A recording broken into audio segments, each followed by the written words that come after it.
뉴욕 메트로폴리탄 미술관. 이곳에서 30년 동안 고대 직물을 연구해온 남자가 있습니다.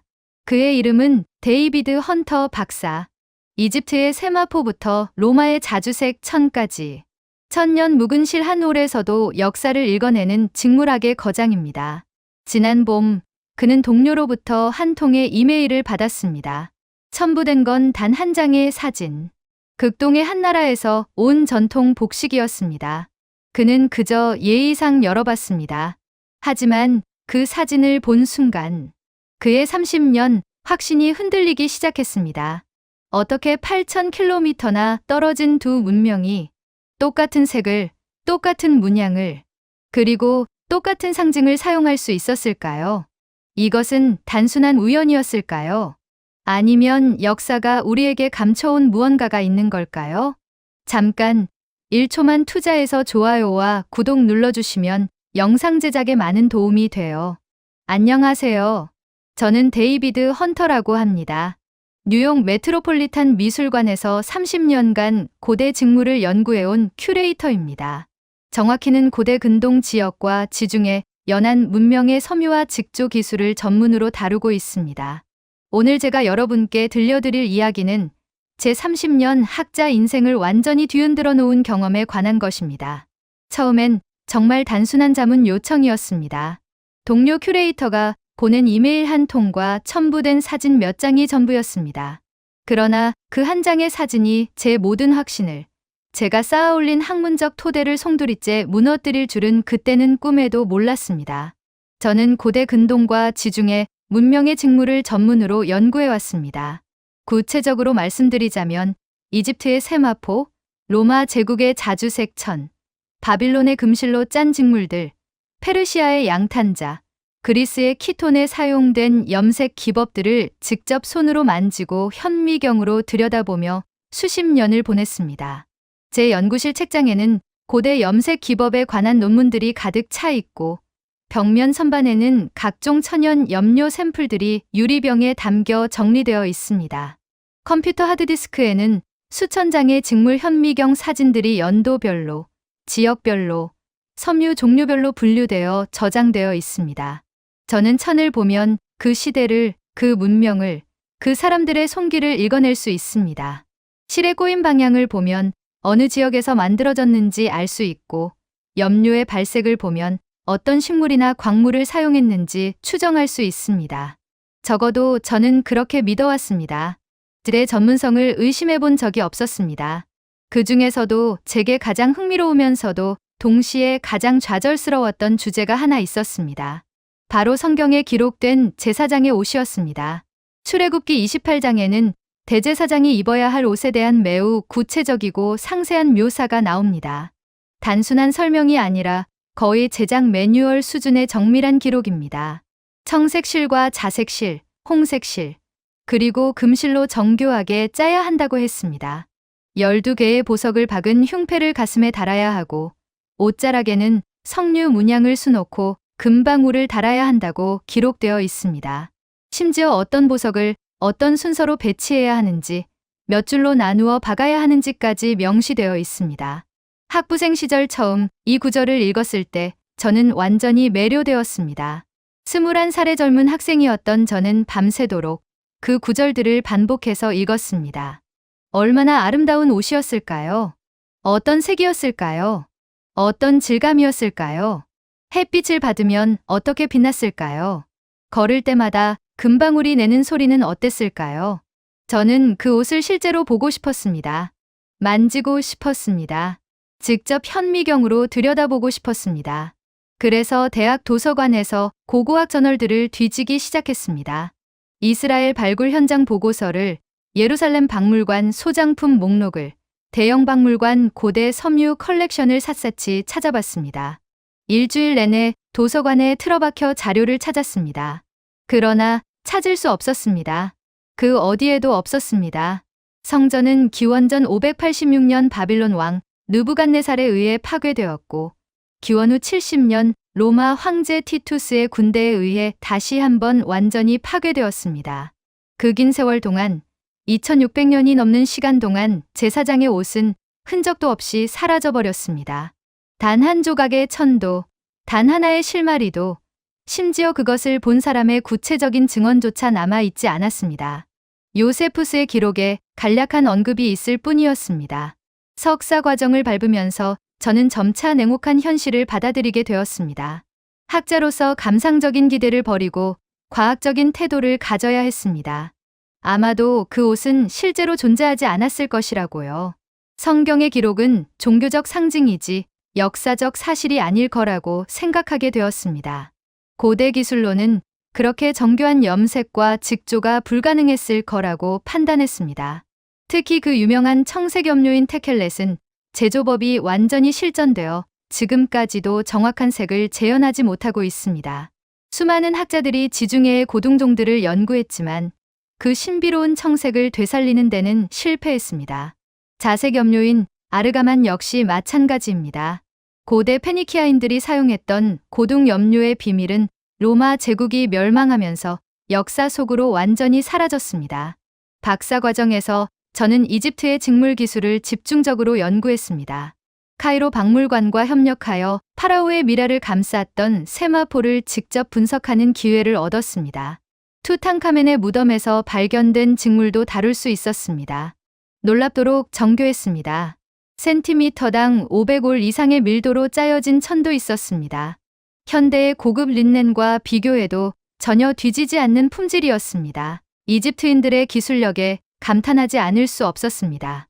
그러나 그것은 흰색 암마포였습니다. 복잡한 염색이나 금실 자수는 없었습니다. 로마 시대의 자주색 천도 연구했습니다. 황제만이 입을 수 있었던 그 유명한 티리안 퍼플이었습니다.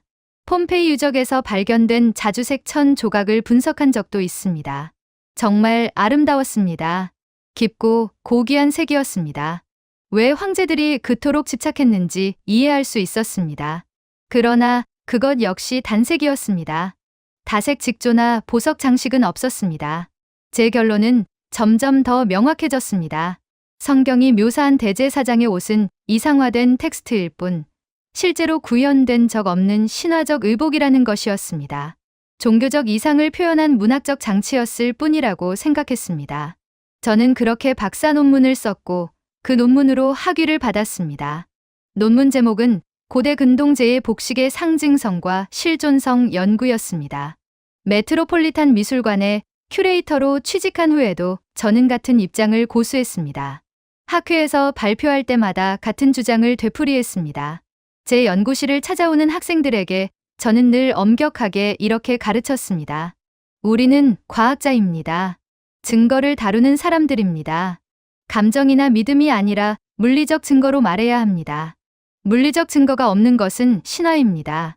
아무리 성경에 구체적으로 기록되어 있어도, 아무리 디테일이 생생해도 유물이 없으면 그것은 종교적 상징일 뿐 역사적 사실이 아닙니다. 제사장의 옷은 그런 것 중 하나입니다. 노아의 방주처럼, 솔로몬의 보물처럼 아름답지만 실존하지 않는 이야기입니다. 우리는 학자입니다. 낭만주의자가 아닙니다. 그것이 제 확신이었습니다. 30년간 단 한 번도 흔들림 없는 확신이었습니다. 저는 그 확신 위에서 논문을 쓰고 강의를 하고 전시를 기획했습니다. 박물관 도슨트들을 교육할 때도 같은 내용을 전달했습니다. 동료 학자들도 모두 같은 견해였습니다. 하버드의 섬유고 고학자도, 옥스퍼드의 성서학자도, 예루살렘 히브리 대학의 교수도 모두 같은 입장이었습니다. 이것은 제 개인적인 의견이 아니라 학계의 합의였습니다. 서구 고고학과 성서학의 공식적인 입장이었습니다. 누구도 이의를 제기하지 않았습니다. 그런데 작년 봄 모든 것이 바뀌었습니다. 사무실에서 지극히 평범한 목요일 오후를 보내고 있을 때였습니다. 커피를 마시며 이집트 직물 샘플 분석 보고서를 읽고 있었습니다. 알렉산드리아 박물관에서 보내온 신왕국 시대 직물에 관한 자료였습니다. 창밖으로는 맨해튼의 봄 햇살이 부드럽게 들어오고 있었습니다. 그때 아시아 예술부에서 일하는 동료 제니퍼가 노크도 없이 갑자기 문을 열고 들어왔습니다. 그녀는 평소와 달리 약간 흥분한 표정으로 말했습니다. 데이비드, 한국 전통 복식 복원 프로젝트를 진행 중인데 당신의 전문적인 자문이 꼭 필요해요. 혹시 한국의 화롯이라는 걸 아세요? 조선시대 왕실 혼례복이라고 하던데요. 저는 솔직하게 고개를 저었습니다. 처음 듣는 단어였습니다. 제 전문 분야는 고대 근동과 지중해였지 동아시아가 아니었습니다. 한국 곡식에 대해서는 아는 게 거의 없었습니다. 제니퍼는 제 책상 앞 의자에 앉으며 계속 말했습니다. 조선시대 왕실 혼례복인데 염색 기법과 자수 문양이 정말 독특하고 복잡해요. 고대 직물 전문가인 당신이 한번 봐주면 도움이 될 것 같아요. 특히 염료 분석 쪽에서요. 저는 예의상 그러겠다고 대답했습니다. 동료의 부탁을 거절할 이유가 없었고 새로운 문화권의 직무를 보는 것도 나쁘지 않다고 생각했습니다. 제니퍼는 고맙다며 이메일로 관련 사진들을 보내주겠다고 하고 서둘러 나갔습니다. 몇 분 후 메일 알림이 떴습니다. 저는 여전히 이집트 보고서를 보고 있었고 별 기대 없이 무심코 첨부 파일을 클릭했습니다. 그리고 바로 그 순간 제 손이 완전히 멈췄습니다. 화면에 펼쳐진 옷을 보는 순간 제 심장이 이유 없이 빠르게 뛰기 시작했습니다. 커피잔을 들고 있던 오른손이 미세하게 떨렸습니다. 저는 화면에 더 가까이 얼굴을 들이댔습니다. 안경을 벗었다가 다시 썼습니다. 이건 뭐지? 이게 대체 뭐지? 왜 이렇게 낯익은 거지? 화려한 자수로 뒤덮인 붉은 옷이었습니다. 비단 위에 수놓아진 문양들이 햇빛을 받아 반짝이고 있었습니다.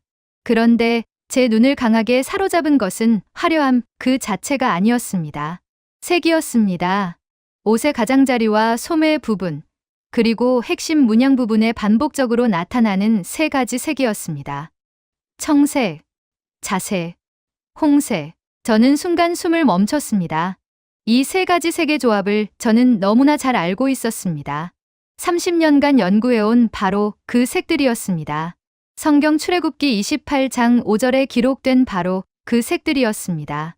그들이 쓸 것은 금 실과 청색, 자색, 홍색 실과 가는 배 실이라. 저는 황급히 자리에서 일어나 서둘러 책장으로 걸어갔습니다. 손이 떨려서 책등을 제대로 집을 수가 없었습니다.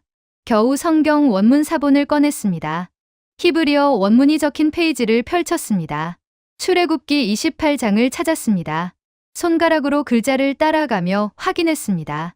테켈렛, 아르가만, 톨라트 샤니, 청색, 자색, 홍색. 맞습니다. 정확히 일치했습니다. 어떻게 이럴 수 있죠? 어떻게 8,000km나 떨어진 극동의 한반도에 있는 옷이 3,500년 전 시나이 광야에서 모세가 기록한 신성한 세 가지 색을 똑같이 사용하고 있는 거죠. 이건 우연일까요? 정말 단순한 우연일까요? 저는 다시 컴퓨터 화면 앞으로 돌아와 사진을 더 자세히 들여다봤습니다. 손으로 화면을 확대했습니다. 우연일 수 있다고 스스로를 설득하려 했습니다. 청색과 홍색은 전 세계 어디서나 쓰는 기본색 아닙니까? 원색이잖아요. 그러나 자색은 달랐습니다. 자색 염료는 고대 세계에서 가장 귀하고 만들기 어려운 색이었습니다. 페니키아의 특정 고둥종에서만 추출할 수 있는 염료로만 만들 수 있었고 그 복잡한 제조법은 이미 오래전에 완전히 실전되었습니다. 그런데 이 한국의 옷에도 자색이 선명하게 들어가 있었습니다. 단순한 보라색이 아니라 깊고 고귀한 자주색이었습니다. 우연이라고 치부하기에는 너무나 정확한 일치였습니다. 너무나 구체적이었습니다. 저는 떨리는 손으로 제니퍼에게 전화를 걸었습니다. 목소리가 약간 떨렸습니다. 이 화롯이라는 옷에 대해 더 자세히 알려줄 수 있냐고 물었습니다. 자료가 더 있냐고 물었습니다. 그녀는 제 목소리의 떨림을 눈치채고 놀라며 기뻐했습니다. 관련 자료들을 더 보내주겠다고 했습니다. 그날 밤 저는 전혀 잠을 이루지 못했습니다. 침대에 누워서도 계속 그 세 가지 색이 눈앞에 아른거렸습니다. 30년간 신화라고 실존하지 않는 이상이라고 가르쳐왔던 그 옷이 어쩌면 정말로 신화가 아닐지도 모른다는 생각이 머릿속을 떠나지 않았습니다. 제 확신이 흔들리기 시작했습니다. 다음 날 아침, 저는 평소보다 2시간 일찍 출근했습니다. 밤새 뒤척이다가 새벽 5시에 일어나 샤워를 하고 곧장 박물관으로 향했습니다. 아직 해가 완전히 뜨지 않은 어두운 시각이었지만 기다릴 수가 없었습니다. 연구실 문을 열고 불을 켜자마자 저는 컴퓨터를 켰습니다. 제니퍼가 보내준 화로 사진들을 하나하나 다시 열어봤습니다. 어젯밤 제대로 보지 못했던 디테일들을 찾기 위해서였습니다. 첫 번째 사진은 화로 전체를 찍은 것이었습니다. 붉은 바탕 위에 화려한 자수가 가득했습니다. 두 번째 사진은 소매 부분의 클로즈업이었습니다. 세 번째는 치마 자락의 문양이었습니다. 네 번째 사진을 열었을 때 저는 다시 한번 숨이 멎는 것을 느꼈습니다. 그것은 옷의 가장자리를 확대한 사진이었습니다. 그리고 거기에는 제가 찾던 것이 있었습니다. 가장자리를 따라 반복되는 색의 패턴이었습니다. 청색, 자색, 홍색, 청색, 자색, 홍색. 무작위로 섞인 것이 아니라 정확한 순서로 반복되고 있었습니다. 이건 우연이 아니었습니다. 의도된 디자인이었습니다. 누군가 이 세 가지 색을 특별하게 여기고 특정한 순서로 배치한 것이었습니다. 저는 즉시 성경 원문을 다시 펼쳤습니다. 출애굽기 28장을 처음부터 끝까지 천천히 읽어 내려갔습니다. 5절뿐만 아니라 다른 구절들도 꼼꼼히 확인했습니다. 제가 놓친 것이 없는지 확인하고 싶었습니다. 그리고 저는 발견했습니다. 이 세 가지 색이 한 번만 언급되는 것이 아니라 계속해서 반복된다는 사실을요. 5절, 6절, 8절, 15절, 23절. 계속해서 청색과 자색과 홍색이 함께 등장했습니다. 마치 삼위일체처럼 떼어놓을 수 없는 하나의 세트처럼 기록되어 있었습니다. 저는 노트에 메모를 시작했습니다. 성경 속 기록과 화롯의 특징을 나란히 적어 내려갔습니다. 왼쪽 페이지에는 성경 구절을, 오른쪽 페이지에는 화롯의 특징을 적었습니다. 그러자 놀라운 일이 벌어졌습니다. 두 목록이 점점 더 비슷해지기 시작했습니다. 성경에는 청색, 자색, 홍색 실이라고 했습니다. 화롯에도 청색, 자색, 홍색 실이 사용되었습니다. 성경에는 가는 배 실이라고 했습니다. 화롯도 고급 비단이라는 가장 고운 실로 짜여졌습니다. 성경에는 금실이라고 했습니다. 화롯의 자수에도 금실이 사용되었습니다. 일치점이 하나둘씩 늘어났습니다. 저는 흥분을 가라앉히려 애썼습니다. 학자는 냉정해야 합니다. 객관적이어야 합니다. 이건 아직 확실한 증거가 아니라고 스스로에게 말했습니다. 세계 일치만으로는 부족합니다. 전 세계 수많은 문학원에서 화려한 색을 사용했을 테니까요. 더 구체적인 증거가 필요했습니다. 문양이나 구조, 제작 방식에서 더 명확한 연결고리를 찾아야 했습니다. 그때 제니퍼가 연구실 문을 두드렸습니다. 이렇게 일찍 나온 줄 몰랐다며 놀라워했습니다. 그녀는 제가 요청한 추가 자료들을 가져왔습니다. 국립고궁박물관에서 받은 화롯 복원 보고서였습니다. 한글로 된 자료였지만 다행히 영문 요약본이 첨부되어 있었습니다. 저는 감사 인사도 제대로 하지 못한 채 자료를 받아들고 읽기 시작했습니다. 보고서에는 화롯의 역사와 제작 과정이 상세히 기록되어 있었습니다. 조선시대 왕실 혼례에서 왕비나 공주가 입던 예복이라고 했습니다. 가장 신성하고 중요한 의식에서 입는 가장 격식 있는 옷이었습니다. 제작 기간만 수개월이 걸렸고 최고의 장인들이 투입되었다고 합니다. 세계 배치도 무작위가 아니라 음양오행 사상에 기반한 철학적 체계가 있었습니다. 저는 페이지를 넘기다가 한 문장에서 멈췄습니다. 화롯의 핵심 색상은 청색, 홍색, 자주색이며 이는 왕실의 권위와 신성함을 상징한다. 신성함. 바로 그 단어였습니다.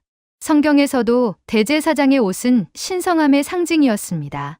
하나님 앞에 나아가기 위한 거룩한 옷이었습니다. 그리고 한국에서도 이 옷은 단순한 예복이 아니라 신성한 의미를 담은 옷이었습니다. 저는 계속 읽어 내려갔습니다. 화롯 제작에 사용되는 염료에 관한 내용도 있었습니다. 청색은 쪽에서, 홍색은 꼭두선이에서, 자주색은 특별한 배합 기법으로 만들어졌다고 합니다. 특히 자주색은 만들기가 매우 어려워 왕실에서만 사용할 수 있었다고 했습니다. 저는 펜을 놓고 생각에 잠겼습니다. 성경 시대에도 자주색은 왕과 제사장만의 색이었습니다. 티리안 퍼플이라 불리는 그 귀한 염료는 페니키아 상인들이 독점했고 가격이 금보다 비쌌습니다. 로마 황제들조차 자주색 옷을 입는 것을 최고의 특권으로 여겼습니다. 동서양 모두에서 자주색은 특별했습니다. 신성함과 권위의 색이었습니다. 이것이 단순한 우연일까요? 저는 확신할 수 없었습니다. 그러나 무언가 깊은 연결이 있다는 느낌을 지울 수 없었습니다. 오전 10시쯤 저는 메트로폴리탄 미술관 지하에 있는 직물 연구실로 내려갔습니다. 그곳에는 현미경과 분광 분석기, 각종 측정 장비들이 갖춰져 있었습니다. 저는 제니퍼에게 부탁해서 화롯의 고해상도 디지털 이미지를 받았습니다. 박물관 소장품은 아니었지만 한국 측에서 연구 목적으로 제공한 자료였습니다. 저는 그 이미지를 대형 모니터에 띄우고 확대하기 시작했습니다. 자수 부분을 최대한 확대했습니다. 실의 굵기와 꼬임, 염색의 균일성, 금실의 순도까지 관찰할 수 있었습니다. 놀라웠습니다. 기술 수준이 상상 이상이었습니다. 이건 단순한 장식이 아니었습니다. 고도로 발달된 직조 기술과 염색 기법의 결정체였습니다. 제가 연구해온 고대 근동의 직물들과 비교해도 전혀 뒤지지 않는 수준이었습니다. 저는 화면을 더 확대했습니다. 그리고 그때 제 눈이 어떤 문양에 고정되었습니다. 붉은색으로 수놓아진 둥근 형태의 문양이었습니다. 처음에는 꽃인 줄 알았습니다. 모란이나 연꽃 같은 것이겠거니 생각했습니다. 그런데 자세히 보니 달랐습니다. 그것은 열매였습니다. 씨앗이 가득 찬 둥근 열매. 저는 심장이 다시 빠르게 뛰기 시작하는 것을 느꼈습니다. 성류였습니다. 저는 황급히 책상으로 돌아가 성경을 펼쳤습니다. 출애굽기 28장 33절. 그 옷가장자리로 돌아가며 청색, 자색, 홍색 실로 성류를 수놓고 금 방울을 간격을 두어 달되 금 방울과 성류를 서로 간격을 두어 그 옷가장자리로 돌아가며 금 방울도 달고 성류도 달리라. 성류, 성경은 성류라고 명시했습니다. 그냥 열매가 아니라 구체적으로 성류라고 했습니다. 그리고 화롯에도 성류가 있었습니다. 우연히 비슷한 모양이 아니라 정확히 성류였습니다. 씨앗이 가득한 그 특징적인 형태를 그대로 표현하고 있었습니다. 저는 손으로 입을 가렸습니다. 믿을 수가 없었습니다. 세계 일치는 우연일 수도 있다고 생각했습니다. 그러나 성류까지 일치한다는 것은 우연으로 치부하기 어려웠습니다. 석류는 전 세계적으로 흔한 과일이 아닙니다. 특히 문양으로 사용되는 경우는 더욱 제한적입니다. 왜 하필 석류였을까요? 왜 성경과 화롯 모두에서 석류를 특별하게 여겼을까요? 저는 석류의 상징성에 대해 조사하기 시작했습니다. 고대 근동 문화에서 석류는 다산과 풍요, 생명을 상징했습니다. 수많은 씨앗을 품고 있다는 특징 때문이었습니다. 솔로몬의 성전 기둥에도 석류 장식이 있었다고 기록되어 있습니다. 이스라엘 사람들에게 석류는 약속의 땅을 상징하는 7가지 열매 중 하나였습니다. 그렇다면 한국에서는 어땠을까요? 저는 제니퍼에게 다시 연락했습니다. 한국 문화에서 석류가 어떤 의미를 갖는지 물었습니다. 그녀는 잠시 후 답변을 보내왔습니다. 한국에서도 석류는 다산과 자손 번영을 상징한다고 했습니다. 홀레복에 석류를 수놓는 것은 신부가 많은 자녀를 낳고 가문이 번성하기를 바라는 의미라고 했습니다. 같았습니다. 동일한 상징이었습니다. 8,000km 떨어진 두 문화권에서 석류에 부여한 의미가 정확히 같았습니다. 이게 정말 우연일까요? 저는 점점 더 혼란스러워졌습니다. 제 30년 학문적 훈련은 우연이라고 말했습니다. 그러나 제 직관은 뭔가 더 깊은 연결이 있다고 속삭였습니다. 저는 다시 화롯 이미지로 돌아갔습니다. 석류 말고 다른 문양들도 살펴봤습니다. 모란이 있었습니다. 봉황이 있었습니다. 학도 있었습니다. 모두 상서로운 의미를 담은 문양들이었습니다. 그런데 그 중에서도 석류가 가장 두드러지게, 가장 반복적으로 나타났습니다. 마치 가장 중요한 상징처럼 방조되어 있었습니다. 저는 고고서를 다시 펼쳤습니다. 화롯의 부속품에 관한 내용을 찾았습니다. 그리고 거기서 놀이개라는 장식품에 대한 설명을 발견했습니다. 놀이개는 화롯과 함께 착용하는 장신구로 허리춤에 매달아 신부가 걸을 때마다 흔들리며 소리를 낸다고 했습니다.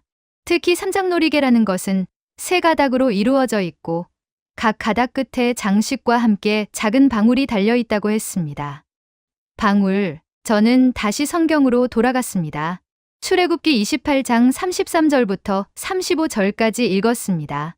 그 옷가장자리로 돌아가며 청색, 자색, 홍색 실로 성류를 수놓고 금 방울을 간격을 두어 달되 아론이 입고 여호와를 섬기러 성소에 들어갈 때와 성소에서 나올 때에 그 소리가 들릴 것이라.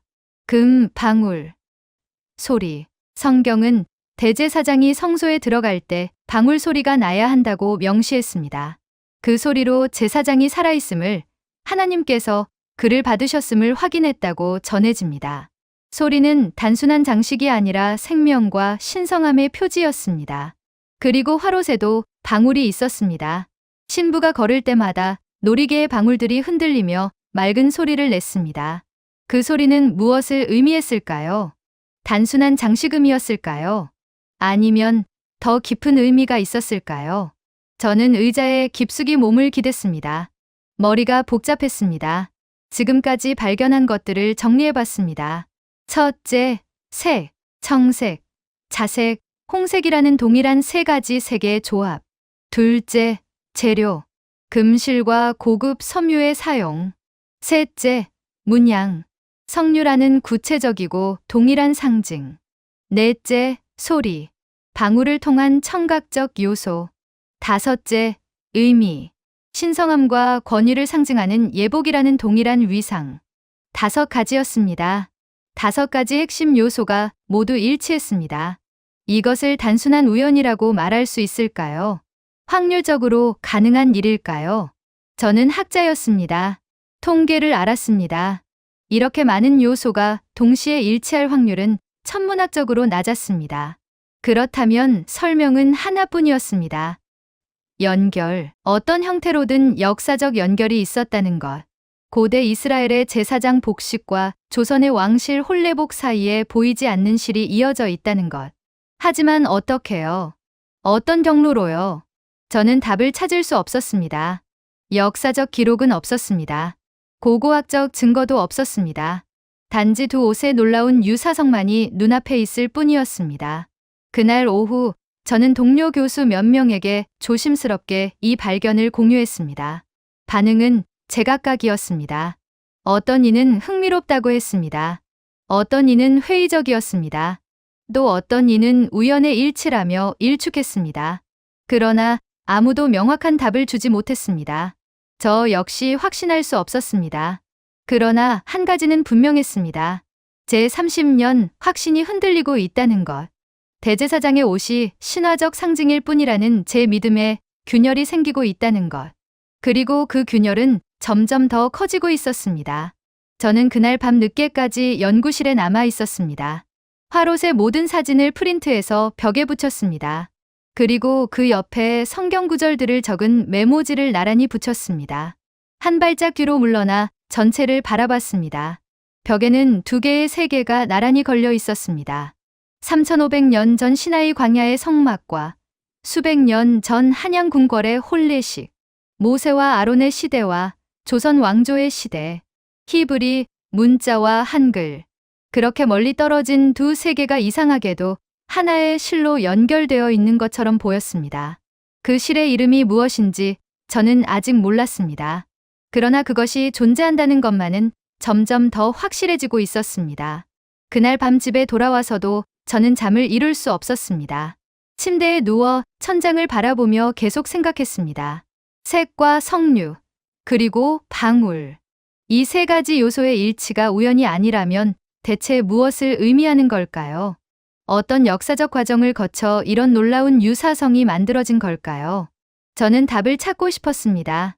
학자로서의 호기심을 넘어선 무언가가 저를 계속 밀어붙이고 있었습니다. 다음 날 아침, 저는 결심했습니다.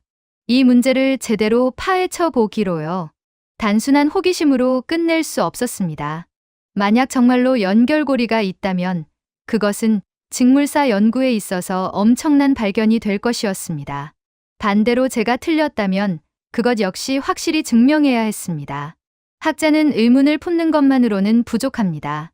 그 의문에 답을 찾아야 합니다. 저는 먼저 성경 본문을 더욱 철저히 분석하기로 했습니다. 출애굽기만이 아니라 레위기, 민수기, 역대기까지 제사장의 의복에 관한 모든 구절을 찾아 읽었습니다. 히브리어 원문도 다시 확인했습니다. 혹시 번역 과정에서 놓친 디테일이 있을까 싶어서였습니다. 저는 대학 시절 히브리어를 배웠고 지금도 기본적인 독해는 가능했습니다.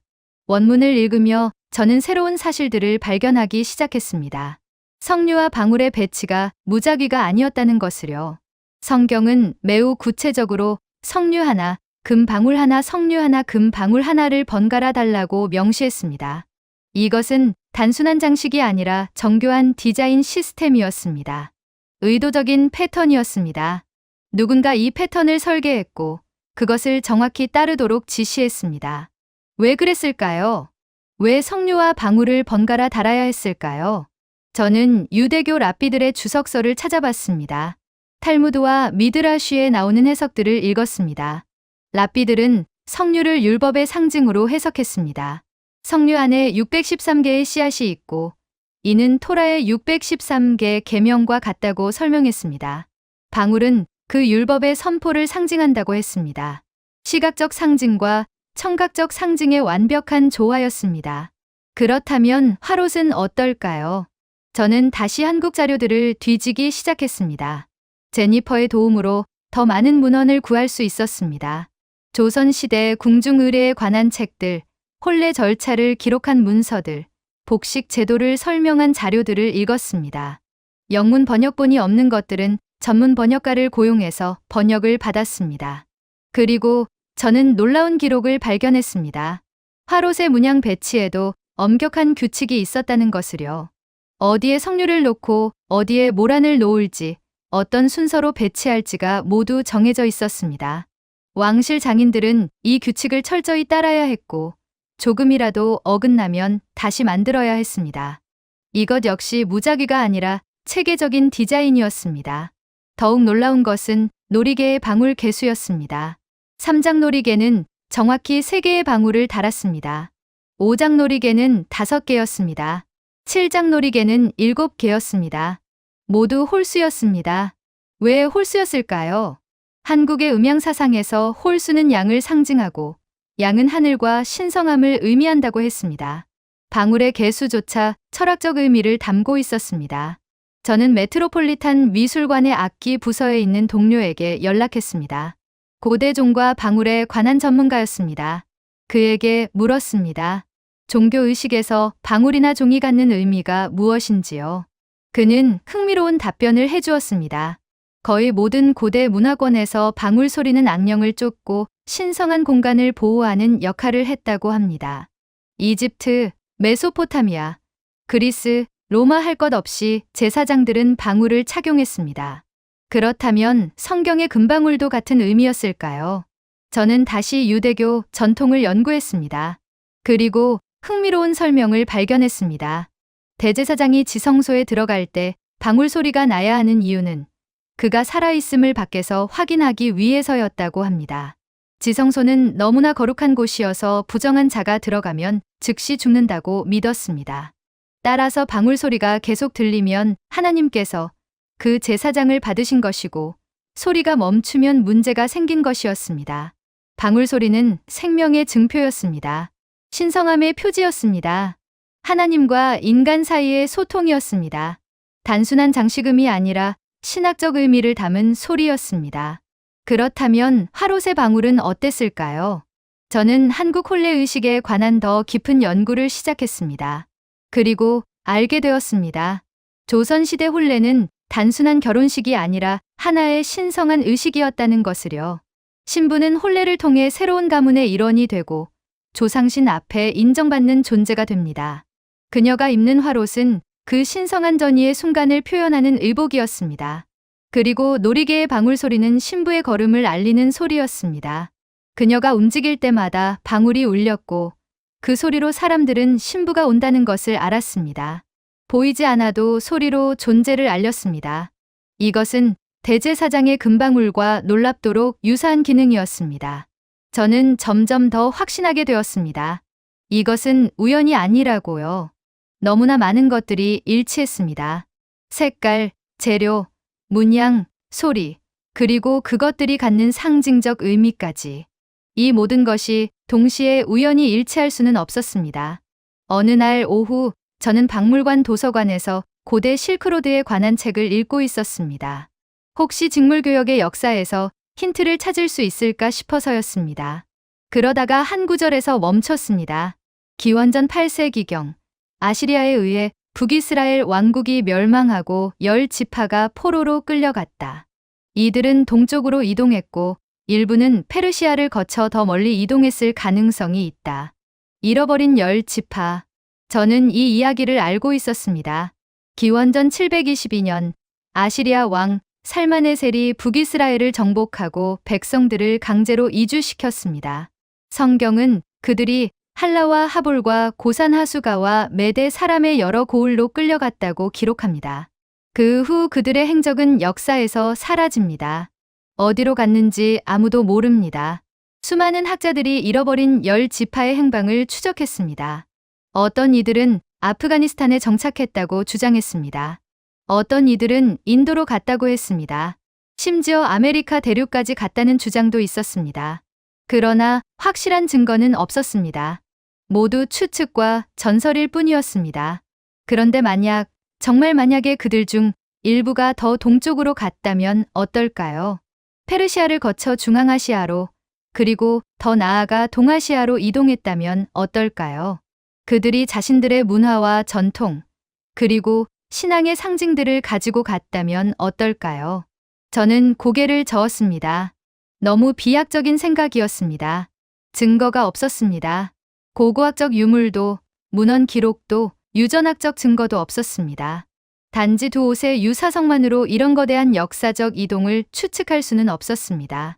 학자로서 너무 성급한 결론이었습니다. 그러나 제 마음 한구석에서는 계속 속삭이는 목소리가 있었습니다. 그래도 너무 비슷하지 않냐고요. 단순한 우연치고는 너무 정교하지 않냐고요. 저는 갈등했습니다. 과학적 엄밀성과 직관적 확신 사이에서 흔들렸습니다. 며칠 후 저는 컬럼비아 대학교의 유전학 교수를 만났습니다. 그는 고대 인구 이동을 DNA로 추적하는 연구를 하고 있었습니다. 저는 조심스럽게 물었습니다. 한국인의 유전자에 중동 지역의 흔적이 있을 가능성이 있냐고요. 그는 흥미롭다는 표정을 지으며 대답했습니다. 한국인을 포함한 동아시아인들의 유전자는 매우 복잡한 혼합이라고 했습니다. 수천 년에 걸친 이동과 혼혈의 결과라고요. 중동 지역과의 연결 가능성을 완전히 배제할 수는 없지만 명확한 증거를 찾기는 매우 어렵다고 했습니다. 결국 유전학도 확실한 답을 주지 못했습니다. 저는 다시 원점으로 돌아왔습니다. 제게 남은 것은 오직 두 옷의 비교뿐이었습니다. 그러나 이제 저는 그것만으로도 충분하다고 생각하기 시작했습니다. 때로는 물리적 증거가 말보다 더 웅변적일 수 있습니다. 직물은 거짓말을 하지 않습니다. 색은 숨길 수 없습니다. 문양은 스스로를 드러냅니다. 저는 연구 결과를 정리하기 시작했습니다. 논문을 쓸 생각은 아니었습니다. 아직 학계에 발표하기엔 증거가 부족했습니다.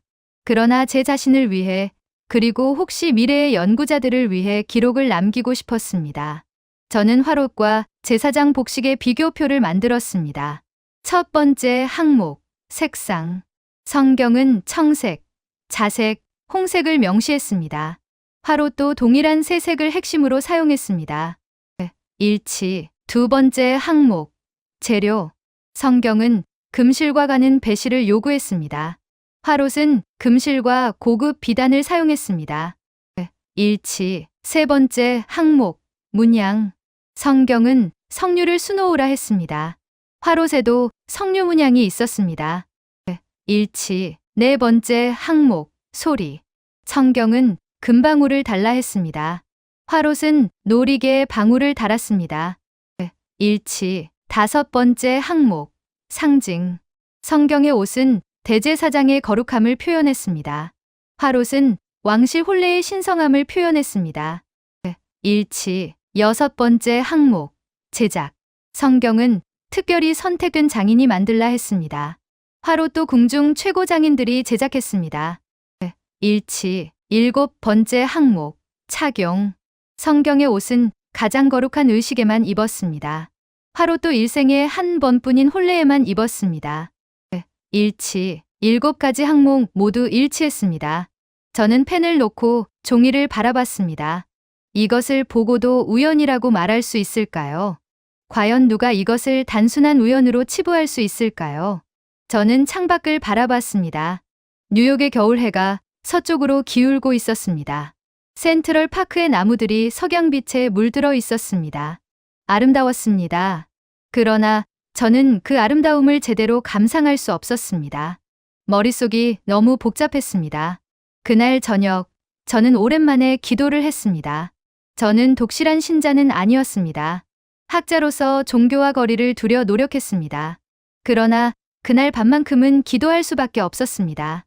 무엇을 위해서였는지 저도 잘 모르겠습니다. 답을 구하기 위해서였을까요? 아니면 제가 발견한 것들이 두려워서였을까요? 만약 이 모든 일치가 우연이 아니라면 그것은 무엇을 의미하는 걸까요? 역사책이 기록하지 않은 거대한 이동이 있었다는 뜻일까요? 문화가 전파되는 숨겨진 경로가 있었다는 뜻일까요? 아니면 인류에게는 보편적인 상징 체계가 있어서 멀리 떨어진 문화들도 비슷한 방식으로 신성함을 표현한다는 뜻일까요? 저는 답을 알 수 없었습니다. 그러나 한 가지는 확실했습니다. 더 이상 제사장의 옷을 신화라고 부를 수 없다는 것. 그것은 어딘가에 어떤 형태로든 실존했다는 것.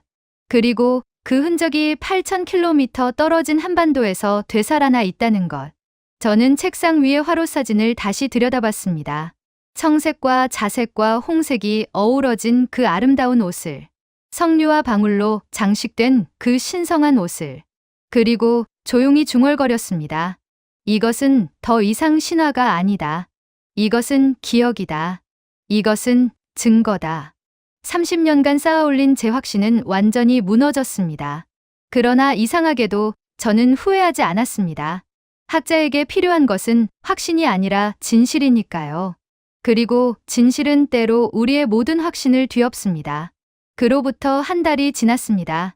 저는 그동안 수집한 모든 자료를 정리하고 사진들을 분류하고 메모들을 다시 읽으며 시간을 보냈습니다. 제 연구실 벽면은 이제 화롯과 성경 구절들로 가득 채워져 있었습니다. 동료들은 제가 무슨 연구를 하는지 궁금해했지만 저는 아직 명확하게 설명할 수 없었습니다.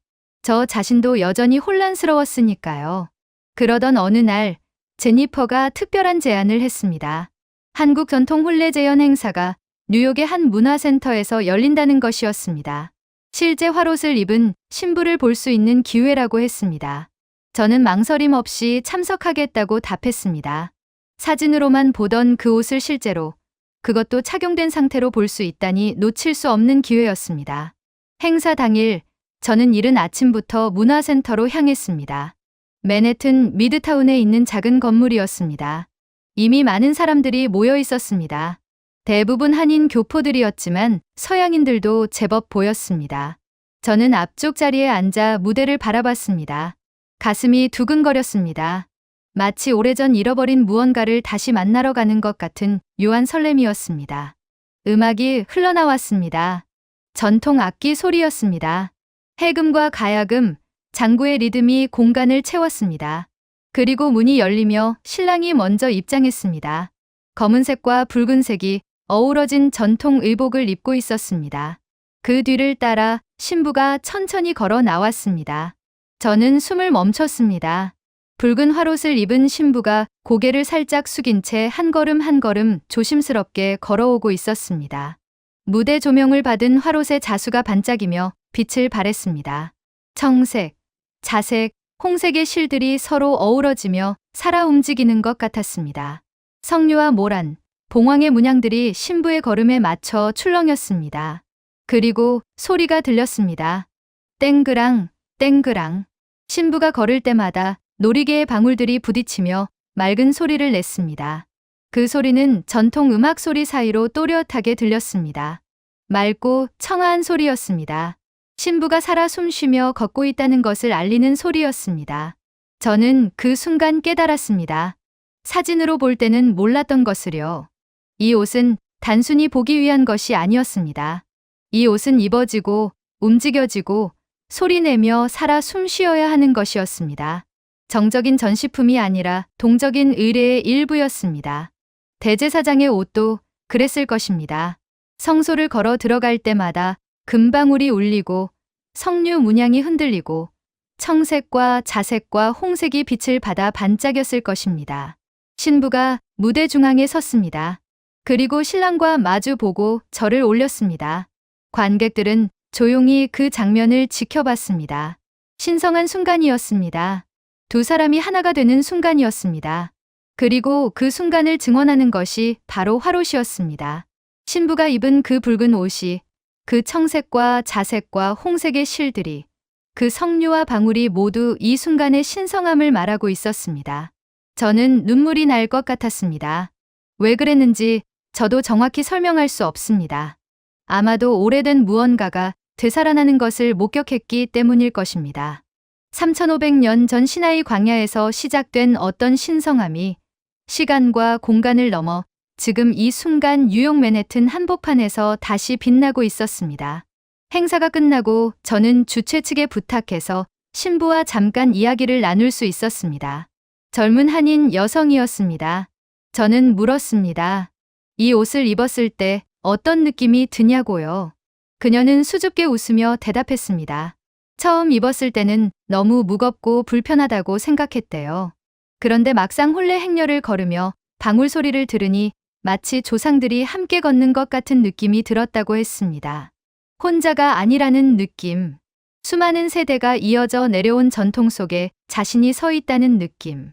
저는 고개를 끄덕였습니다. 그녀의 말이 이해되었습니다. 옷은 단순한 천과 실의 조합이 아닙니다. 옷은 기억을 담는 그릇입니다. 정체성을 표현하는 언어입니다. 그리고 화롯은 한민족이 수백 년, 어쩌면 수천 년에 걸쳐 지켜온 기억의 결정체였습니다. 집으로 돌아오는 길에 저는 계속 생각했습니다. 성경 속 대제사장의 옷과 화롯의 관계를 어떻게 설명해야 할까요? 역사적 증거가 부족한 상황에서 학자로서 어떤 입장을 취해야 할까요? 저는 여전히 확실한 답을 가지고 있지 않았습니다. 그러나 그날 밤 저는 새로운 관점을 얻었습니다. 어쩌면 제가 잘못된 질문을 하고 있었던 것은 아닐까요? 제가 찾아야 할 것은 직접적인 전파 경로가 아니라 더 깊은 무언가였을지도 모릅니다. 저는 다시 성경을 펼쳤습니다. 출애굽기를 읽다가 한 구절에서 멈췄습니다. 28장 2절.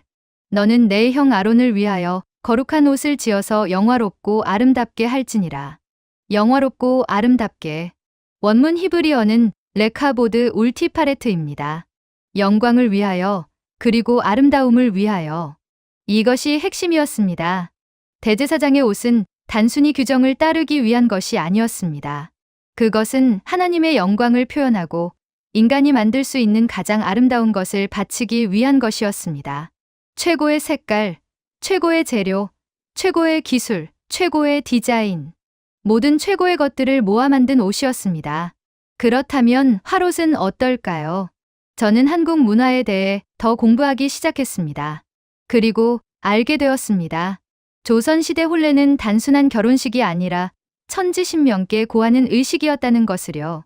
신부는 혼례를 통해 한 가문의 며느리가 될 뿐 아니라 조상들 앞에서 인정받고 하늘과 땅 앞에서 새로운 정체성을 얻는 존재가 되었습니다.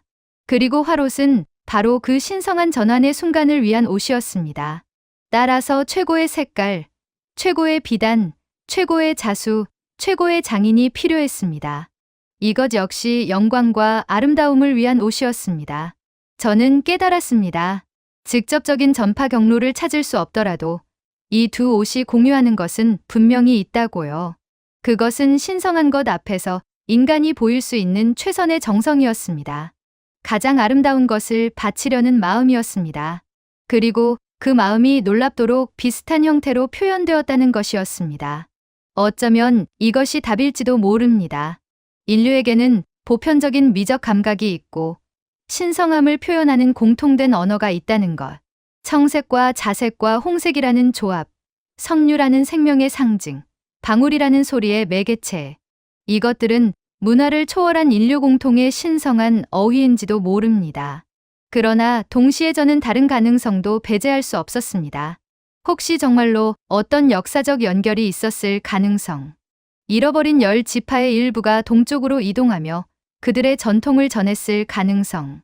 그 전통이 세월을 거치며 변형되고 현지화되어 결국 화롯이라는 형태로 꽃피웠을 가능성. 저는 확실한 결론을 내릴 수 없었습니다. 학자로서 증거가 부족했습니다. 그러나 한 가지는 분명히 말할 수 있었습니다. 대제사장의 옷은 사라지지 않았다고요. 그것은 어쩌면 물리적 형태로는 사라졌을지 모릅니다.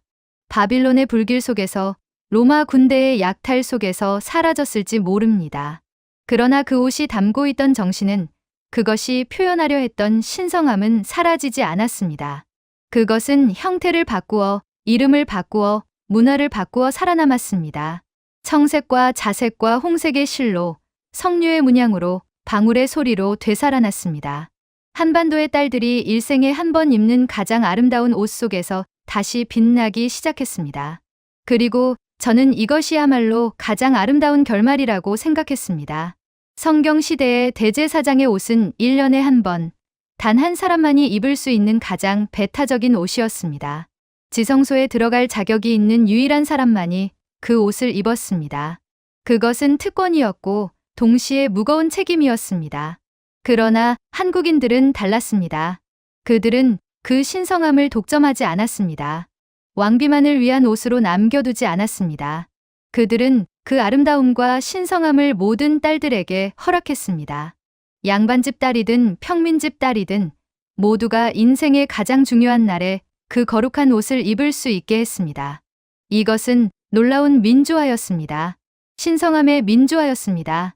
가장 거룩한 것을 가장 많은 사람들과 나누는 것, 특권을 축복으로 바꾸는 것, 배타성을 포용으로 전환시키는 것. 저는 다시 그날 문화센터에서 본 신부를 떠올렸습니다. 화롯을 입고 천천히 걸어가던 그 젊은 여성을. 그녀는 왕족도 아니었고 제사장 가문도 아니었습니다. 평범한 이민자 가정의 딸이었습니다. 그러나 그날 그 순간만큼은 그녀가 가장 귀한 존재였습니다. 청색과 자색과 홍색의 옷을 입고 석류와 방울로 장식된 그녀는 왕보다 더 영광스러웠습니다. 저는 이것이 한국 문화의 가장 아름다운 지혜라고 생각했습니다. 그들은 신성함을 잃어버리지 않았습니다. 오히려 그것을 지키기 위해 나눴습니다. 독점하지 않고 공유했습니다. 한 사람의 특권이 아니라 모든 사람의 축복으로 만들었습니다. 며칠 후 저는 학생들에게 특별 강의를 했습니다. 지난 몇 달간 연구한 내용을 정리해서 발표했습니다. 학생들은 놀라워했습니다. 어떤 학생은 흥분했고 어떤 학생은 회의적이었습니다. 모두 정상적인 반응이었습니다. 학문은 원래 그런 것이니까요. 새로운 발견은 늘 논란을 불러일으킵니다. 강의를 마치고 한 학생이 질문했습니다. 교수님, 그렇다면 이제 대제사장의 옷이 신화가 아니라고 가르치실 건가요? 저는 잠시 생각하다가 대답했습니다. 아니, 여전히 우리는 물리적 증거를 찾지 못했네. 출애굽기에 기록된 그 정확한 옷은 발굴되지 않았지. 그러나 이제 나는 말할 수 있네. 그것이 순전히 상상 속의 옷만은 아니라고. 그것이 표현하려 했던 신성함, 아름다움, 정성은 실제했다고. 그리고 그 정신이 어딘가에서 어떤 형태로든 살아남았을 가능성이 있다고. 또 다른 학생이 물었습니다. 그렇다면 화롯이 대제사장 옷의 후손이라고 확신하시나요? 저는 고개를 저었습니다. 확신할 수는 없네. 직접적인 증거가 없으니까. 그러나 나는 이제 가능성을 열어두게 되었네. 과거에 내가 신화라고 단정했던 것들이 어쩌면 누군가에겐 살아있는 전통일 수 있다는 가능성을. 우리가 잃어버렸다고 생각한 것들이 다른 곳에서 다른 이름으로 보존되었을 가능성을. 학생들은 고개를 끄덕였습니다. 저는 계속 말했습니다. 학자의 임무는 확신을 갖는 것이 아니라 진실을 찾는 것이네. 그리고 때로 진실은 우리의 모든 확신을 무너뜨리지. 나는 30년간 하나의 확신을 가지고 살았네. 그런데 한 장의 사진이 그 확신을 흔들었지. 처음엔 불편했네. 내가 틀렸다는 걸 인정하기 싫었어. 그러나 이제는 감사하네. 내가 틀렸다는 것을 배울 수 있어서. 여전히 배울 것이 남아있다는 것을 깨달을 수 있어서 그날 저녁 저는 오랜만에 평화로운 마음으로 잠들 수 있었습니다. 지난 몇 달간의 혼란과 갈등이 조금씩 정리되는 느낌이었습니다. 여전히 답하지 못한 질문들이 많았지만 그것도 괜찮았습니다. 모든 질문에 답할 필요는 없으니까요. 때로는 질문 자체가 답보다 중요할 때가 있습니다. 지금도 제 연구실 벽에는 화로 사진이 걸려 있습니다. 청색과 자색과 홍색이 어우러진 그 아름다운 옷. 석류와 방울로 장식된 그 신성한 옷. 저는 가끔 그 사진을 바라보며 생각합니다. 어쩌면 인류의 역사는 우리가 아는 것보다 훨씬 더 복잡하고 신비로울지 모른다고요. 문명과 문명 사이에 보이지 않는 다리들이 놓여 있을지 모른다고요. 그리고 그 다리들을 발견하는 것이 바로 우리 학자들의 특권이라고요. 제 사장의 옷은 사라지지 않았습니다. 그것은 이름을 바꾸어, 형태를 바꾸어, 색깔을 바꾸어 살아남았습니다. 그리고 가장 아름다운 방식으로 되살아났습니다. 한 사람의 특권이 아니라 모든 딸들의 축복으로. 이것이 제가 화롯에서 배운 가장 큰 교훈입니다. 진정으로 거룩한 것은 독점될 수 없다는 것. 나누어질 때 더 빛난다는 것. 그리고 사랑으로 전해질 때 영원히 살아남는다는 것. 저는 이제 제 학생들에게 이렇게 말합니다. 우리가 잃어버렸다고 믿었던 것들을 너무 쉽게 포기하지 말게. 그것들은 어딘가에서 누군가에 의해 다른 이름으로 여전히 살아 숨쉬고 있을지 모르네. 그리고 제 마음속에는 늘 그 장면이 남아 있습니다.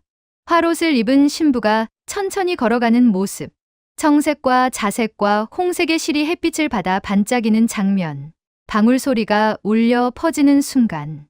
그것은 더 이상 신화가 아니었습니다. 그것은 기억이었고 증거였고 살아있는 전통이었습니다. 그리고 그 전통은 지금도 계속되고 있습니다. 오늘도 어딘가에서 누군가의 딸이 그 거룩한 옷을 입고 인생의 가장 아름다운 순간을 맞이하고 있을 것입니다. 그것이 바로 제사장의 옷이 우리에게 남긴 진짜 유산입니다. 물리적 유물이 아니라 살아있는 정신. 박물관 유리 케이스 속의 화석이 아니라 지금도 입혀지고 사랑받는 축복. 저는 이제 확신합니다. 가장 거룩한 것은 사라지지 않는다고요. 그것은 형태를 바꾸어 시간을 건너뛰어 반드시 누군가에게 전해진다고요. 그리고 그 전달의 가장 아름다운 형태는 바로 사랑이라고요. 오늘 사연은 여기까지입니다. 오늘 사연이 마음에 드셨다면 좋아요, 구독 꾹 눌러주세요. 다음에 더 감동적인 사연으로 여러분을 찾아뵙겠습니다. 시청해주셔서 감사합니다.